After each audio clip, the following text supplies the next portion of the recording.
Hey guys, welcome back to one more mini blog. ఈ mini blog ఏంటంటే మీ అందరికీ title చూడగానే అర్థమైపోయి ఉంటుంది. సడన్గా అయితే కేదార్కి వైరల్ ఫీవర్ వచ్చిందండి. సో నేను సోము అయితే చాలా ప్యానిక్ అయిపోయాము. అంటే కేదార్కి ఎప్పుడు ఇంతగా ఫీవర్ రాలేదు, చాలా భయపడిపోయాము.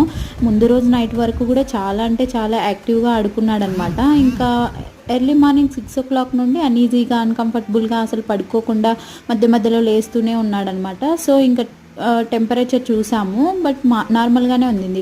మళ్ళీ 7-8 o'clockకి చూస్తే 100 దాటిందనమాట. సో వెంటనే సెకండ్ థాట్ లేకుండా నేను సోము అయితే హాస్పిటల్కి అయితే తీసుకొని వచ్చేసాము. ఏస్టర్ హాస్పిటల్, ఇది వైట్ఫీల్డ్లో ఉంది branch. Everyone knows I think who your is staying in Bengaluru, Aster hospital. So నేను లాస్ట్ టైం కూడా నాకు ఈ బ్రెస్ట్లో మిల్క్ ఎక్కువైపోయి పెయిన్ ఉన్నప్పుడు కూడా ఇక్కడే చూయించుకున్నాను. యాక్చువల్గా నేను డెలివరీ ఇక్కడే చేయించుకుందాం అనుకున్నాను, బట్ అప్పుడు నేను ఒకదాన్ని చేసుకొని తినలేకపోవడంతో అమ్మ వాళ్ళ ఊరికి